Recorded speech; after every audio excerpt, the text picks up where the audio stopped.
Hindi titikom kanyang bibig. Sa taglay niyang kulit, tsak ika'y mapapaibig. Ang bibi mo at ang bibi ko. I love you! Love you, pare. Bibo! Bibo!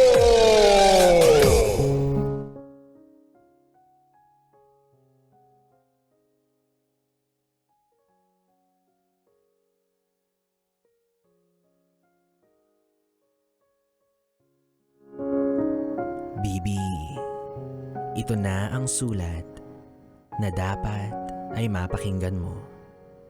Kasi malay mo, para sa'yo pala to.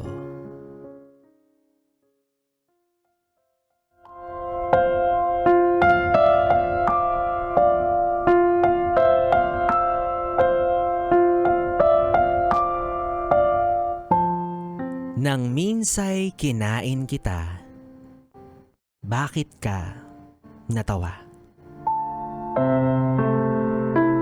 Parang ako natatawa na. Hindi mo ako kinain pero parang natatawa rin ako. To my ex-boyfriend, Roel. Hindi ko makakalimutan ang una nating pagtatagpo. Matapos ang ilang buwang pag-uusap natin sa isang dating app. Hanggang ngayon ay tanda ko pa rin ang hulma at itsura ng iyong muka.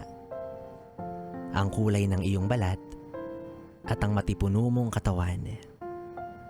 Tunay ngang kahit sino siguro ay mabibighani sa kagwapuhan mong taglay. Sa kakinisan na maihahambing sa kutis ng artista. Kaya nga nung mga panahon na naging tayo na, ay labis-labis ang pasasalamat ko sa Diyos na ipinakilala ka niya sa akin.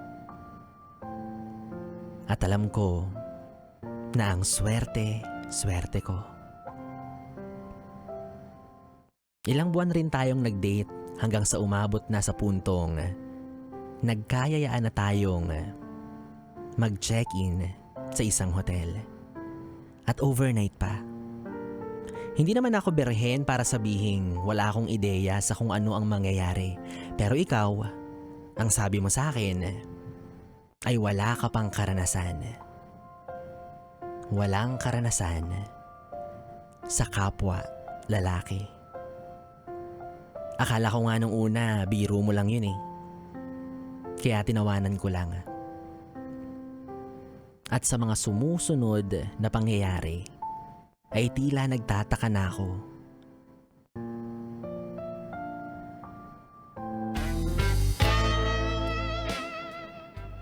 Pagkatapos kasi nating kumain, ay nagdesisyon na tayong umidlip na muna. Pero hindi ko kasi kayang umidlip o matulog ng hindi nagtutoothbrush. Kaya sabi ko ay, toothbrush muna ako at isasabay ko na ang half bath. Nang sabi mo ay, sabay na tayo. Nang marinig kong sinabi mo yon ay biglang nabuhayan ang aking dugo at may naramdaman akong kakaiba. Sino ba namang tatanggi sa isang tulad mo? At ayun na nga ang una nating laban. Hindi tayo nagpatalo sa isa. Rar ko talaga. Nakakapagod at nakakangalay ang patuloy na pagngit-ngit ng ating mga armas pero worth it. Success. Sumakses kay. Sumakses rin ako. Sumakses tayo. Tinuloy natin ang ating laban pagkatapos maligo. Meron akong sinubukan na akala ko'y mag-e-enjoy ka. At yun ay ang pagtikim sa donut na akala ko rin ay inaalay mo para sa akin. Hala, anong donut? May ba variant? Hindi ko inaasahan ang iyong reaksyon. Dahil nung kinakain ko na ang chocolate mong donut, tinawanan mo lang ako habang minumukbang ko ito. Kaya tinigil ko na lang. Hindi naman ako na-offend pero medyo na-off ako at nawala yung init na nararamdaman ko. At noong mga panahon na yon ay nagtaka na ako kasi Di ba dapat gusto mo yun eh? Kasi magaling naman ako. Tinodo ko nga eh. At matapos noon, ipinagsawalang bahala ko na lang. Pero tuloy-tuloy pa rin ang mga umaatkabo nating bakbakan. Kaya naman, nagtagal ng humigit 1 taon ang ating relasyon. Kahit na marami nang nagsasabi na hindi nila masagap gamit ng radar nila ang dapat nilang masagap sa'yo. Kasi feeling nila diretso ka daw eh. Hindi baliko. Pero wala akong pakialam. Ang alam ko lang mahal kita. Kaya ipinagsawalang bahala ko na lamang ito.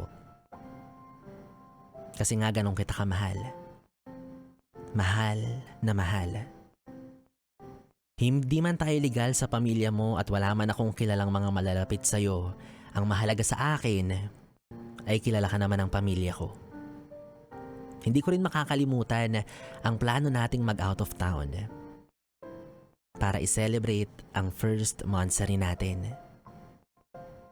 2 weeks before our celebration, nag-book na tayo ng ticket. Ngunit ang out of town natin ay drawing lang pala. Biglang may tumawag sa akin. Mga 3 araw bago tayo umalis. Ang sabi sa akin, kailangan nating i-cancel dahil may lakad kayo ng kapatid mo. Naiintindihan ko yun at pumayag naman ako. Dumating na ang araw ng monthsary natin. At ito ang unang pagkakataon na hindi tayo magkasama. Kaya sinubukan kong tumawag sa'yo para batiin ka at iparamdam pa rin kung gaano kita kamahal. Ngunit, iba pala ang sasalubong sa akin.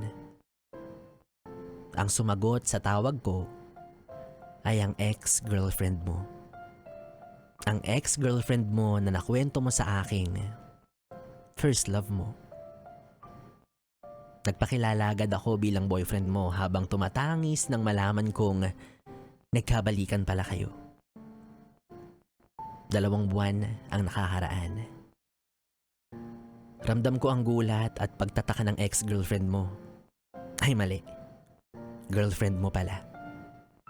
Mahal kita pero ayokong masira yung meron tayo at meron kayo. Dahil sa pagtago mo pa lang sa akin ang katotohanan tungkol sa inyo, ay sira na agad tayo. Kaya ayoko nang dagdagan pa.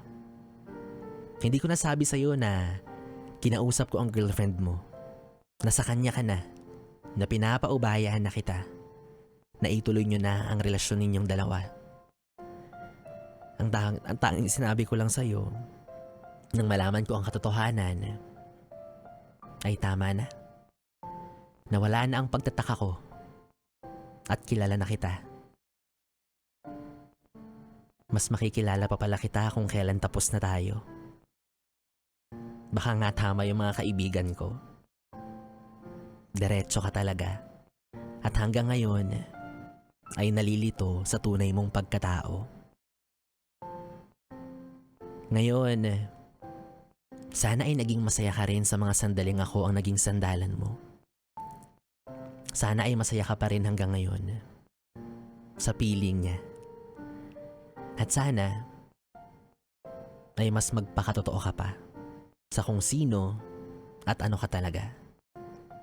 Matanda ka na. Bawasan mo na sana ang pag-explore at piliin mong mas kilalanin ang sarili mo.